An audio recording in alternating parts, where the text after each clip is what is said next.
Hello, ഇന്നൊരു variety ആയിട്ടുള്ളൊരു പലഹാരമായിട്ടാണ് വന്നിരിക്കുന്നത്.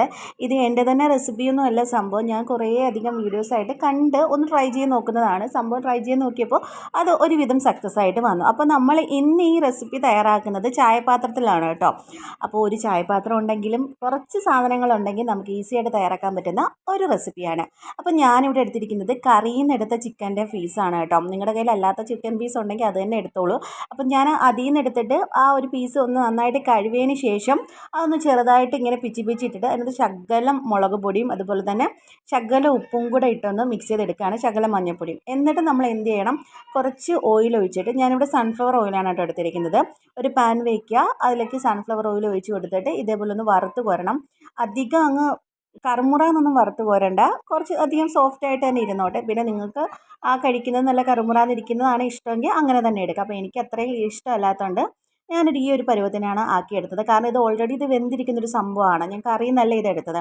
അപ്പോൾ അതുകൊണ്ട് തന്നെ നല്ല സോഫ്റ്റാണ്. ഈ ഒരു സ്നാക്കിന് അത് സോഫ്റ്റായിട്ട് ഇരിക്കുന്നതായിരിക്കും ഏറ്റവും കൂടുതൽ നല്ലത്. ഇനി അതേ പാനിലേക്ക് അതിനകത്ത് എണ്ണ ഉണ്ടെങ്കിൽ വേറെ എണ്ണ ഒഴിച്ചു കൊടുക്കണ്ട. ഇപ്പോൾ അതിനകത്ത് എനിക്ക് എണ്ണ ഇല്ലാത്തതുകൊണ്ട് ഞാൻ കുറച്ച് എണ്ണ ഒഴിച്ചു കൊടുത്തിട്ട് ഏകദേശം 1 ടീസ്പൂൺ എണ്ണയുണ്ട്. അതിലേക്ക് ഒരു സവാള മതി, വലിയ സവാള വേണ്ട. ഞാനൊരു മീഡിയം സൈസിലുള്ള സവാള ചെറുതായിട്ട് അരിഞ്ഞതെടുത്തതാണ്. എന്നിട്ട് അതൊന്ന് ജസ്റ്റ് ഒന്ന് വഴണ്ട് വരണം. വഴണ്ട് വരുന്ന സമയത്ത് നമ്മൾ 2-3 ഐറ്റം കൂടെ വേണം. ആ ഒരു സമയമാകുമ്പോഴത്തേക്ക് നമ്മൾ ചെയ്യണമെന്ന് വെച്ചാൽ 2 പച്ചമുളക്, അതുപോലെ തന്നെ 2 അല്ലി വെളുത്തുള്ളി, ഒരു ചെറിയ കഷ്ണം ഇഞ്ചിയും വെളുത്തുള്ളി ഒന്നും കൂടി പോകരുത്. ഈ ഒരു ചെറിയ കഷ്ണം ഇഞ്ചിയെ എടുക്കാൻ പാടുള്ളൂ.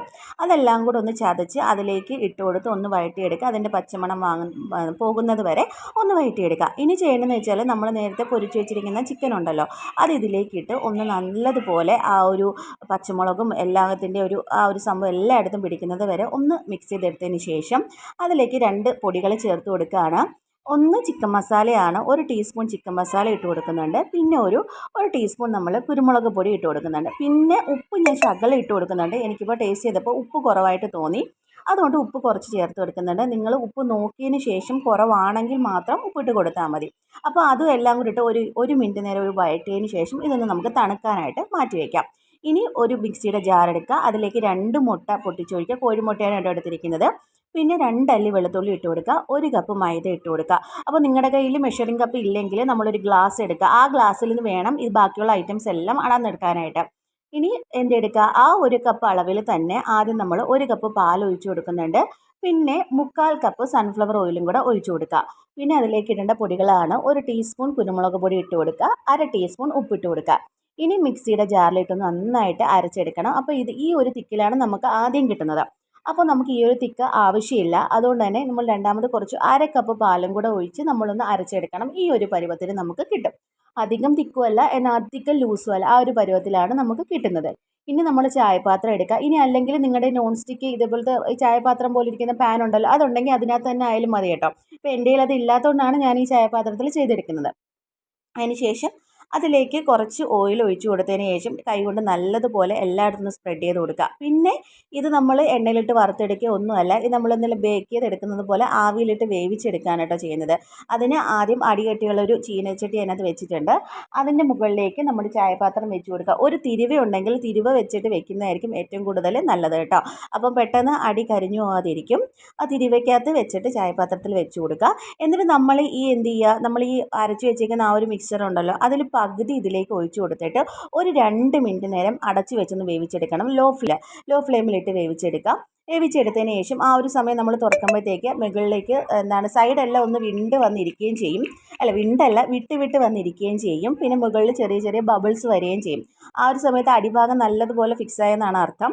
ഇനി ആ ഒരു സമയത്ത് നമ്മുടെ ഈ ഒരു മിക്സ് അതിലേക്ക് എല്ലായിടത്തും ഒന്ന് വെച്ച് കൊടുത്തതിന് ശേഷം അതിൻ്റെ മുകളിലേക്ക് നമ്മൾ ബാക്കിയുള്ള ഒരു ബാറ്റർ ഒഴിച്ച് കൊടുക്കുകയാണ്. നമ്മൾ ഇറച്ചിയെല്ലാം കാണത്തക്ക രീതിയിൽ നല്ല രീതിയിൽ ഫില്ല് ചെയ്ത് ഒഴിച്ച് കൊടുക്കുകയാണ് ചെയ്യുന്നത്. അപ്പോൾ ഇതെല്ലാം കൂടെ നിങ്ങൾ ഈ ബാറ്റർ വീഴുന്ന കണ്ടപ്പം അതിൻ്റെ കറക്റ്റ് കൺസിസ്റ്റൻസി നിങ്ങൾക്ക് മനസ്സിലായല്ലോ. ഈ ഒരു പരുവത്തിലാക്കി വേണം ഇത് എടുക്കാനായിട്ട്. എന്നിട്ട് ചെയ്യണമെന്ന് വെച്ചാൽ ഇനി ചെയ്യുന്ന കാര്യങ്ങളെല്ലാം ഓപ്ഷണലാണ്.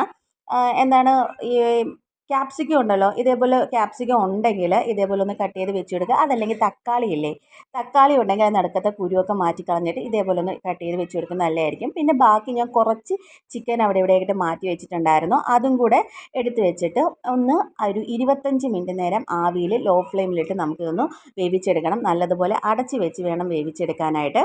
അപ്പോൾ 25 മിനിറ്റ് കഴിഞ്ഞു. ഇനി നമ്മൾ എടുത്ത് നോക്കിയിട്ട് നമ്മൾ കൈ അവിടെയൊക്കെ കൊണ്ട് തൊട്ട് നോക്കുമ്പോൾ നമ്മുടെ കയ്യിൽ ഒട്ടുന്നില്ല എങ്കിൽ അത് വെന്തെന്നാണ് അർത്ഥം.